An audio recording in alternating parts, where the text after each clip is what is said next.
나눔가 여러분, 6월절은 이제 닷새 앞으로 다가왔고 예수님은 예루살렘으로 입성하십니다. 예수 십자가 사건이 바로 눈앞으로 다가와 있는 것입니다. 예루살렘에는 6월절 명절을 지키기 위해서 세계 각처에서 많은 사람들이 몰려들고 있었습니다. 이들이 예수님이 예루살렘으로 오신다는 소식을 듣고 환호합니다. 지금 팔레스타인 땅은 로마의 통치 아래에 있기 때문에 유대인들에게 6월절의 의미는 아주 특별합니다. 출애굽 구원을 기억하면서 하나님의 구원을 기대하는 소망이 고조되는 시기이죠. 이때는 로마 당국이나 이스라엘 종교 지도자들도 아주 예민해지는 시기입니다. 왜냐하면 민족의 해방을 염원하는 그 염원이 밀란으로 또 폭동으로 나타날 가능성이 높아지기 때문입니다. 그런데 이번 6월절은 이 예수라는 한 사람 때문에 더욱 특별합니다. 그분은 이미 2년 전에 6월절 성전에서 장사하던 사람들을 다 내쫓지 않았습니까? 그러면서 이 성전을 허물라 내가 사흘 만에 다시 세우겠다 말씀했습니다. 그 이후로도 많은 기적들을 행하시고 많은 가르침을 주시지 않았습니까? 몇 달 전에는 날 때부터 맹인된 자를 고치셨고 또 최근에는 죽은 나사로를 살리기까지 하셨습니다. 명절에 모여든 사람들은 이런 예수에 대한 소문들을 들어오고 있었습니다. 그러면서 속으로 혹시 그가 오시리라고 한 바로 그 메시아가 아닐까? 이 사람이 바로 우리를 로마의 억압으로부터 해방시켜 줄 자가 아닐까? 기대하기도 하고 궁금해 하기도 했던 것이죠. 이런 상황 속에서 요한은 예수님의 예루살렘 입성 소식을 보도합니다. 그 이튿날에는 명절에 온 큰 무리가 예수께서 예루살렘으로 오신다는 것을 듣고 종려나무 가지를 가지고 맞으러 나가 외치되 호산나 찬송하리로다 주의 이름으로 오시는 이 곧 이스라엘의 왕이시여 하더라. 종려나무와 호산나로 환영하는 것은 국가적 해방을 염원하는 사람들이 그들이 가진 기대가 얼마나 컸던 것인가를 여실히 보여주는 장면이죠.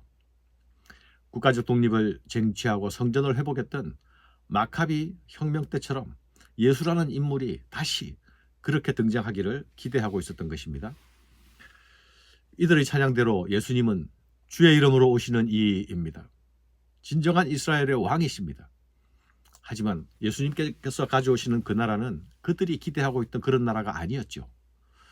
예수님이 이루실 나라는 고작 로마로부터 정치적 독립 정도를 이루는 나라가 아니었습니다. 그분의 나라는 죄와 사망의 통치로부터 해방시켜주시는 더 근본적이고 전혀 새로운 나라였습니다. 이들은 지금 호산나를 외치며 간절한 구원의 갈망을 표출시키고 있습니다. 호산나란 말의 뜻은 주여 우리를 구원하소서라는 뜻이 아닙니까? 이스라엘을 구원하실 그 왕은 개선장군처럼 준말을 타고 입성하시지 않습니다. 오히려 어린 나귀를 타고 입성하시죠. 예수님의 이런 모습은 극렬한 군중의 환호하는 완전한 대조를 보입니다. 정복자의 모습이 아닌 겸손한 평화의 왕의 모습이죠. 지금 이 모습은 스가랴 선지자를 통해서 주셨던 그 메시아 예언이 예수님을 통하여 이루어지고 있는 것을 보여주는 것입니다.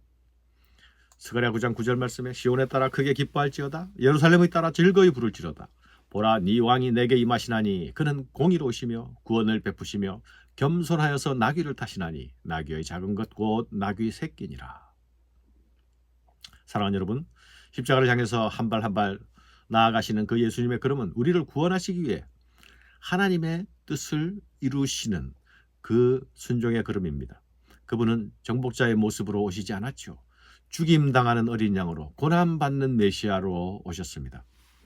그분은 겸손한 왕으로 아버지에 대한 순종으로 온전히 그 뜻을 이루어 내실 것입니다. 예수님은 큰 무리들의 환호에 흔들리지 않으십니다. 그들의 환호에 기대어 그들을 선동하시지도 않습니다. 이전에도 사람들은 오병이어의 기적을 체험하고 그분을 왕으로 세우려고 했죠. 나사로의 부활을 들은 자들은 다시 그분을 향해 이스라엘의 왕이시여 라고 외치고 있습니다. 이 사람이 정말 죽은 자를 살리는 능력을 가진 자라면 자신들이 기대하는 메시아가 충분히 될 것이라 기대하고 있었던 것이죠. 그러나 여러분, 이런 외침, 이런 환호는 분명 예수님을 시험하는 또 하나의 도전이 되었을 것입니다. 그러나 예수님은 환호하는 자들의 뜻을 따르지 않습니다. 아버지의 뜻을 따르기 위해 묵묵히 예루살렘으로 걸어 들어가십니다. 십자가를 향해 걸어 들어가십니다.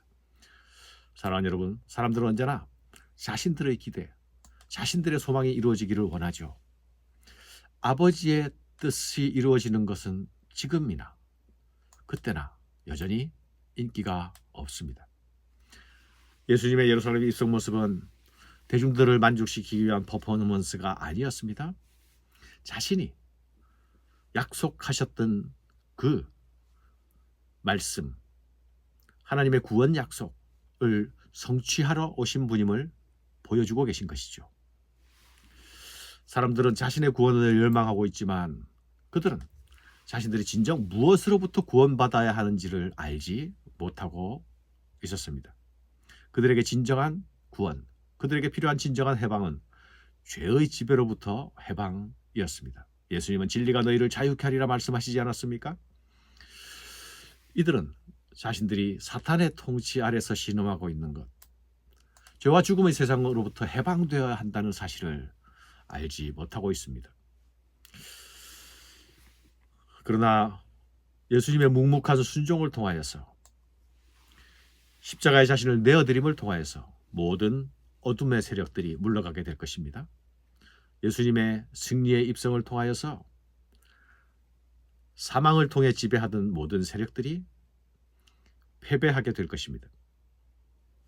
예수님은 바로 그 일을 이루시기 위하여 지금 묵묵히 나아가고 계십니다. 군중들의 환호를 뚫고 나아가시며 그 환호를 뒤로 하며 나아가십니다. 사랑하는 여러분, 하나님 나라는 요란한 정복의 말발굽 소리와 함께 오지 않습니다.